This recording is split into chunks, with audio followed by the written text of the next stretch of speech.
Lancaster, Pennsylvania. My name is Zetta Elliott, and I am the author of over 30 books for kids. But I am also the author of this book, Dragons in a Bag.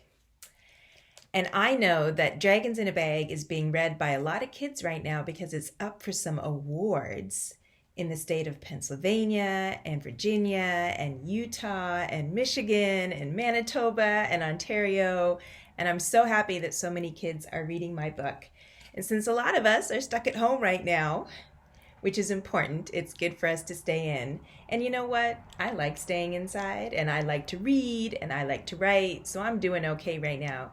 But if you are feeling a little bit bored, maybe you would like for me to read a little bit of Dragons in a Bag.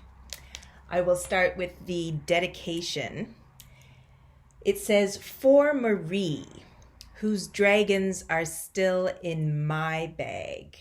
And I was inspired to write this story because my friend Marie sent me 4 tiny dragons, and I do keep them in my bag just over there in an empty mint tin.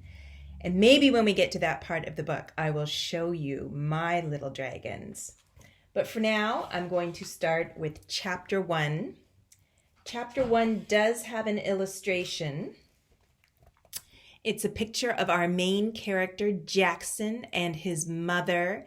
And you can just see a cranky old lady behind the door. Her name is Ma. And we're going to find out why Jackson is knocking on Ma's door. Mama strokes my cheek with her finger before pressing the doorbell. I feel tears pooling behind my eyes, but I will not let them fall. Mama has enough to worry about right now.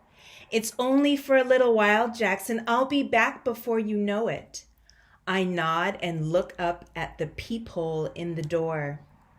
If I look down at my feet, the tears will fall and my nose will start to run, and Mama will know I don't want her to leave me here.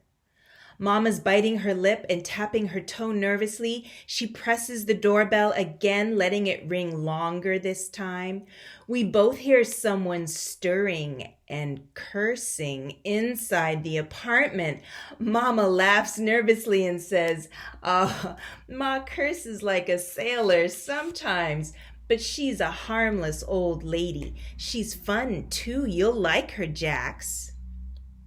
I never even knew I had a grandmother living in Brooklyn. Mama never mentioned her before.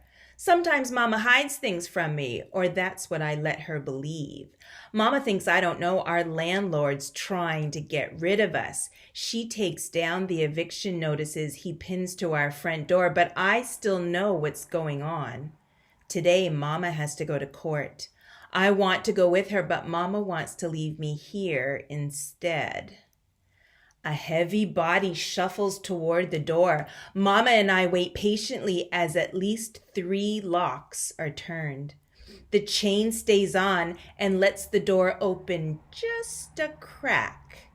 I cringe as a raspy voice asks, "What you want?" Mama smiles sweetly and places her palm against the door. She speaks slowly and politely. "It's just us, Ma. I called this morning and told you we were coming, remember?" The woman behind the door barks at Mama. "Course I remember. You called and asked if you could leave the boy with me, and I said no." The sweet smile on Mama's face doesn't budge. If anything, it hardens. Mama tries to push the door open, but the chain's still on, and my mysterious grandmother doesn't seem ready to move out of the way. Mama puts her other hand on the door frame and leans in so that the woman on the other side of the door can see and hear just how desperate she is. "It's only for a few hours.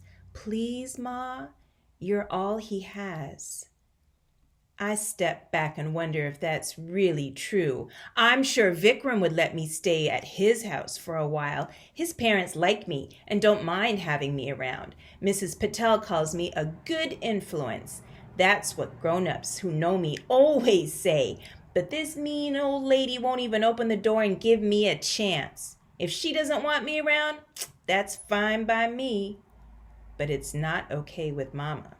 She's whispering to the woman behind the door, but her smile is gone now, and there are tears shining on her cheeks. I want to hold Mama's hand, but instead I take another step back and hold on to the straps of my book bag. Mama's saying one word over and over again. Please. I have never seen my mother beg anyone for anything, but it doesn't work because the door finally closes. Mama rests her forehead against it before wiping her eyes and turning to me.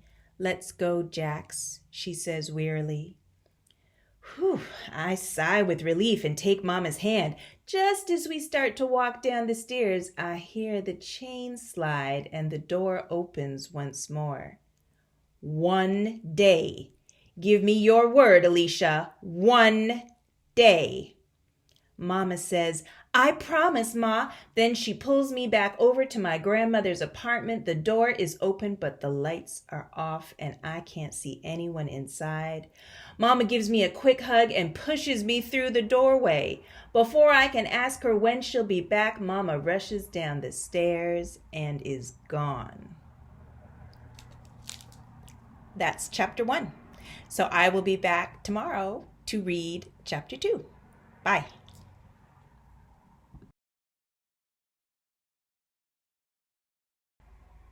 Hi everybody, it's Zetta, author of Dragons in a Bag, and as promised, I have come back to read chapter 2. And I should just say that I'm sitting in my office right next to the window, and the street outside can get a little bit loud, so I'm sorry if some loud cars go by. I did say last time that I would show you the dragons that I keep in my bag. Well, I dedicated this book to my friend Marie because she sent me 4 tiny dragons and I wanted to carry them with me, and I didn't know how to do that because they're tiny, but I had a mint tin in my bag and I decided I would just throw the mints out and put the dragons inside. So, not sure if you can see that, but it's a mint tin.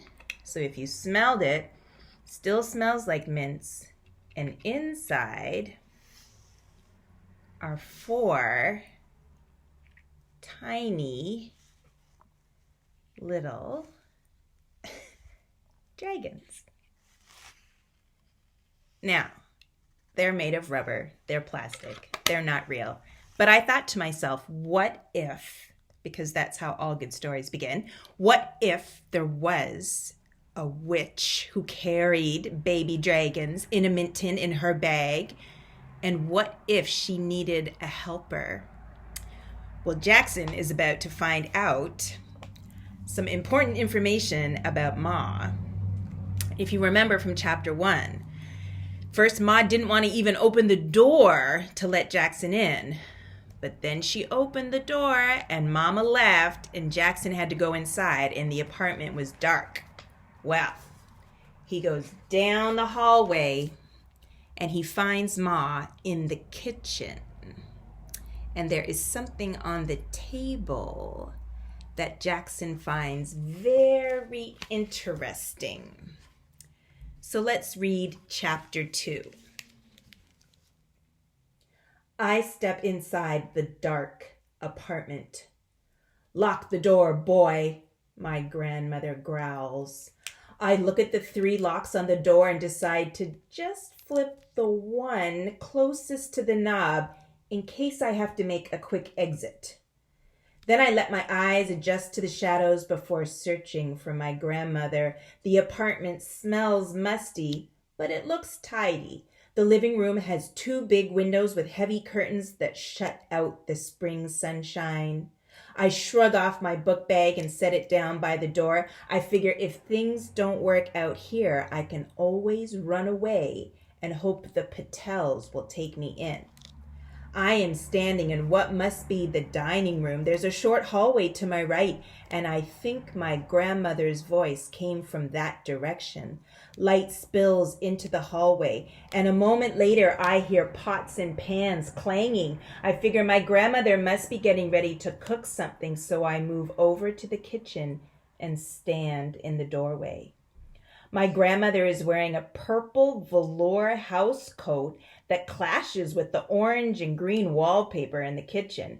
The house coat must be old because the fabric is worn thin at the elbows and around the butt area. I'm guessing my grandmother sits a lot, though I didn't see a television in the living room. Right now she's standing at the sink, peering into a cupboard that looks pretty empty. "You hungry?" she asks in a gruff voice. "No, ma'am," I reply. "Boys are always hungry," she mutters before taking a jar of peanut butter off the shelf. I watch as she grabs a knife from the dish rack and a loaf of bread from on top of the fridge. It looks like I'm getting a sandwich whether I want one or not. Her white hair shudders like an angry cloud as she smears peanut butter onto the bread, all the while mumbling to herself. I'm pretty sure she's talking about me, but her voice isn't quite loud enough for me to hear, so I figure she's not actually talking to me. I stare at the worn patch on the back of my grandmother's housecoat and wonder what her face is like. She hasn't looked at me yet, so I guess she's not curious about my face. I wonder if we look alike. Folks always tell me I look just like my mother. We have the same dark eyes, long eyelashes, and curly eyebrows that creep across our face like twin caterpillars. There's a box on the kitchen table that looks like it just came in the mail. It's about half the size of a shoebox, and lots of colorful stamps surround my grandmother's address. But there's no name written on the box and no return address that I can see. I go over to the table to get a better look. I slip onto one of the chairs and examine the stamps. Most of them show birds and butterflies, but others have dinosaurs and lemurs on them. "Where did this box come from?" I ask. My grandmother grunts and says, "Far, far away." She pauses, glances at me over her shoulder, and adds, "I have an old friend in Madagascar. You know where that is?" I don't look up, but I can feel her eyes on me. Something tells me this is a test. Luckily, I know the answer. "It's an island off the coast of Africa," I reply. She puts down the knife and for the first time turns to really look at me. I'm not sure what she sees, but when I look into my grandmother's face, I see an ordinary old woman who doesn't look anything like me or my mother. In fact, her eyes are a murky blue-black color, and she doesn't have any eyebrows at all. She squishes up her face and says, "Boy, what you know about Africa?" I wonder what she wants me to say. Geography is one of my specialties. I sift through all the facts in my head and say, Africa's a continent. There are more countries in Africa than there are states in the Union. Madagascar's in southern Africa off the east coast of Mozambique. She folds her arms across her chest and her elbows nearly poke through her velour housecoat. "Well, well, well," she says in a voice that lets me know she's impressed. I stare at the box so my grandmother won't see that I'm annoyed. People never expect a kid like me to know anything about anything. I'm used to it, but it still bothers me sometimes. My grandmother turns back around and finishes making the sandwich. "Your mama teach you about Africa?" I shake my head, but then realize my grandmother can't see me, so I say, "No, ma'am, I taught myself." Then I add, "There are lots of rare animal species that live on Madagascar." "Ain't that the truth?" she replies with a short laugh. For the first time today, I start to relax. Maybe we do have something in common after all. I reach out my hand and turn the box so I can check the stamps on the other side. To my surprise, the box jumps. My mouth falls open, but I hide my surprise when my grandmother turns around and brings the sandwich over to the table. She sets the plate down and then eases herself onto the chair. "Eat," she says, before shoving the plate closer to me. I'm not really hungry, but I figure it's probably easier to just do as I'm told. I take half the peanut butter sandwich off the plate and keep my eye on the box.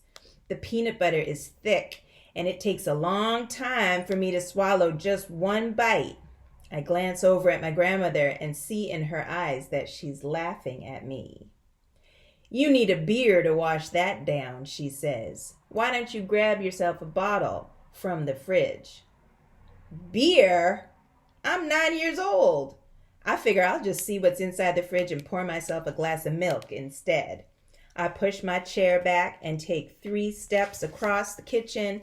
I have to tug hard to open the fridge door, and the only thing inside is a head of wilting cabbage and a 6-pack of root beer. Want one? I ask her. Sure, she says. Why not? I grab 2 bottles and close the fridge door. That's when I notice that the box has moved from the kitchen table to the counter. I didn't hear my grandmother make a sound, but the box is definitely out of reach now. I set 1 bottle of beer in front of my grandmother and watch as she twists off the cap before taking a swig. Ah, she says once she's swallowed, nothing like a cold beer first thing in the morning. The clock on the wall reads 11:20, but I don't tell my grandmother that. I just sit down and open my own bottle of root beer. I take a small sip and watch the box on the counter. I think I see it move a fraction of an inch, but maybe my eyes are playing trick on me. Maybe my grandmother just moved the box so I wouldn't get any peanut butter on it. Or maybe she doesn't want me to know what's inside. I feel my grandmother watching me, so I look down at my sandwich instead. I force myself to pick it up and take another bite. Not hungry? She asks. When I shake my head, she helps herself to the other half of my sandwich. With her mouth full, she says, You like to read, boy? I nod and she continues. Good, I got plenty of books, no TV, but you can read any book that's in this apartment.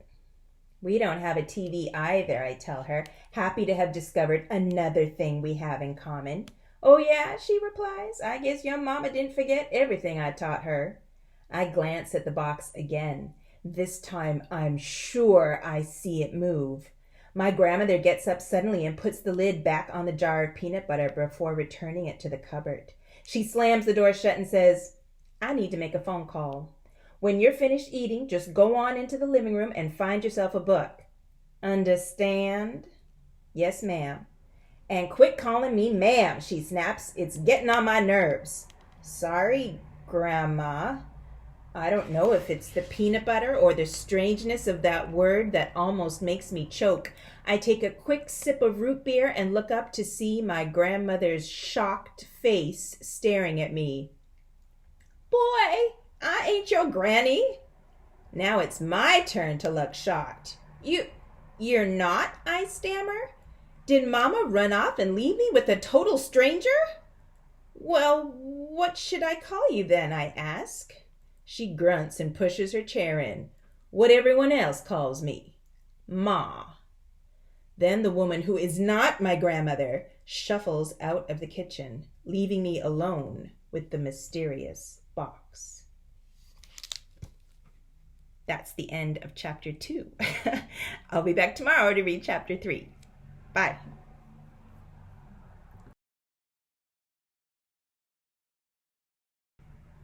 Hi everybody, it's Zetta and I am back to read chapter 3. You have probably guessed by now that I am filming these all at once and not doing one chapter a day. You can see I'm still wearing the same clothes, right?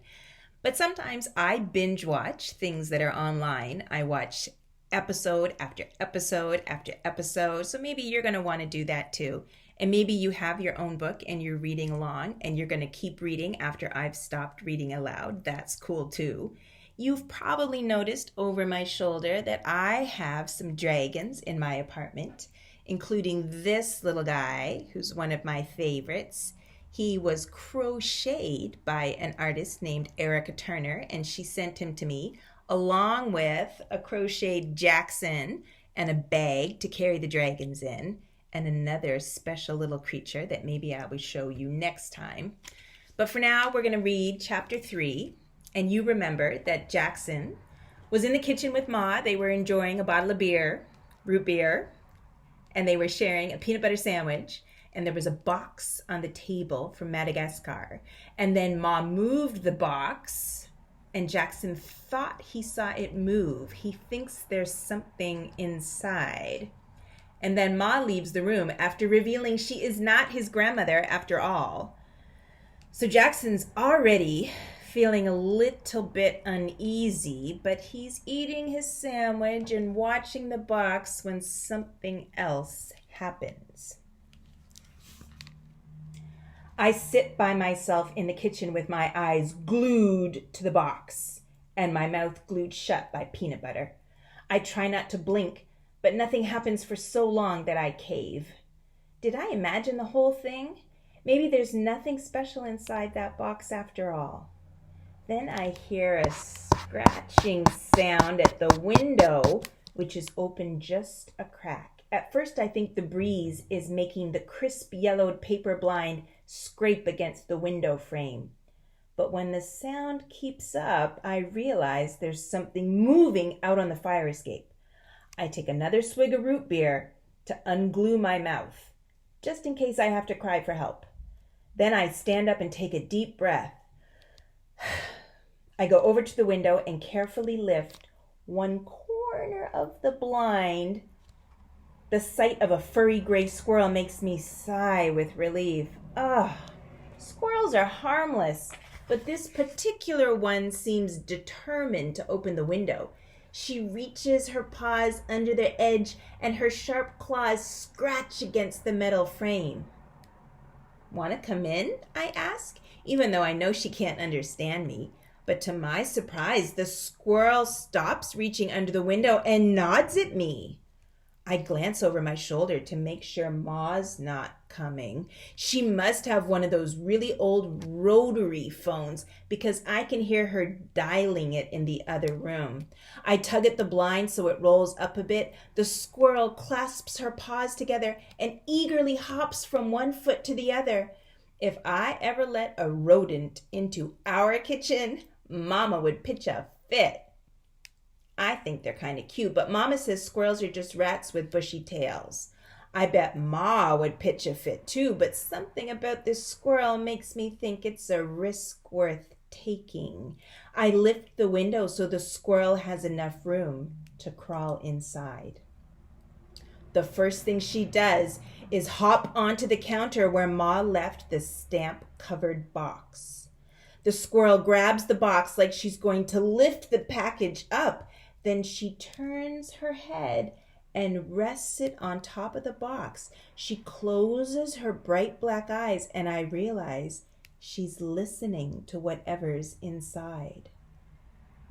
For several seconds, the kitchen is silent.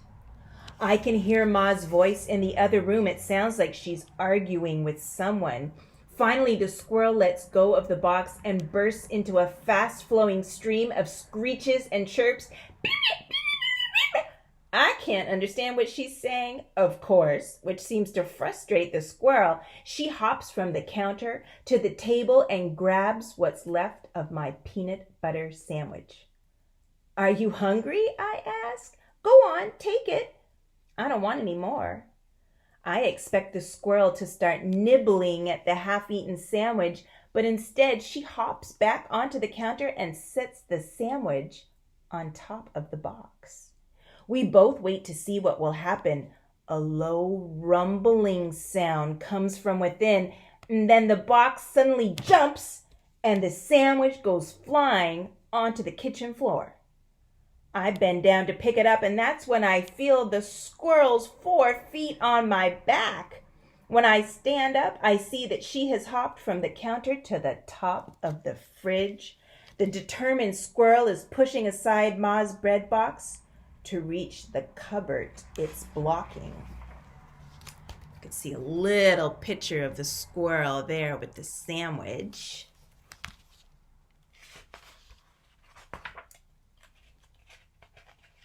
Uh-oh, here we go. "What's up there?" I ask. The squirrel answers in her own language and keeps tugging at the knob on the cupboard door. It seems to be stuck or locked. And as the squirrel tries harder to open the cupboard, her feet push the metal bread box closer and closer to the edge of the fridge. I reach up my hand to stop it from crashing to the floor before anxiously glancing over my shoulder. "You better quiet down or Ma will hear you," I warn the squirrel. She stops chattering and puts her front paws on her hips as she studies the closed cupboard door. Maybe the cupboard really is locked. I put my hands on my hips too and think for a moment. What could be so important that Ma would keep it locked away in her kitchen cupboard? And what's the connection between whatever is hidden in the cupboard and whatever's inside the box from Madagascar? The squirrel tries to fit her claws under the edge of the door, but the cupboard still won't open. She screeches and jumps up and down in exasperation. "Hold on, I'll help you," I say. I lift up a chair to make as little noise as possible as I move it from the table over to the fridge. I put one foot on the seat of the chair and my second foot leaves the floor just as Ma comes back into the kitchen. "What on earth?"